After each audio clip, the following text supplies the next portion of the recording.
তবে এই ধরনের মাছের মধ্যে এখন কোনো তেল নেই।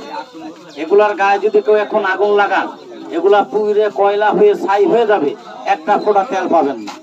এই ধরনের মাছ যখন সাগর এলাকায় মানুষের জাল দিয়ে ধরেন, আমাদের বাংলাদেশের ভিতরে চট্টগ্রাম, কক্সবাজার, টেকনাফ, সেনমাটি, বরিশাল বিশাল আকারের বড় বড় মাছগুলো কাটলে তার ভিতরে তেল বের হয়। ওই তেলগুলোকে ড্রামে ড্রামে তুলে রাখেন। ওষুধ কোম্পানির লোকে কিনে নিয়ে মেডিসিন তৈরি করেন। তবে কিছু তেলকে নিজেরাও কিনে নিয়ে এর মধ্যে লাইকার, গোলথারিয়া, থাইমন, বিস্তার, রসুন তেল, মেন্থাল, আপিন অনেক কিছু একাত্র করে আগুনে জাল করে তেলটাকে বানানো।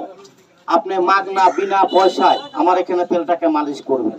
যদি ব্যথাটা কমে, আরাম পান, ভালো লাগলে আপনি নিবেন, ভালো লাগবে না আপনাকে নিতে হবে না। এই যে এটা কট মাছ, আপনাদের মতো অনেক ভদ্রলোকের কোমরে, অনেক চাষার কোমরে এই মাছের হাড়গুলোকে বেঁধে রাখা আছে। তবে যদি আপনার ব্যথা থাকে, আপনি নিজে একটু প্রমাণ করেন। ভালো লাগলে মনে চাইলে কেউ নিয়েন, ভালো না লাগে কেউ নিয়েন না।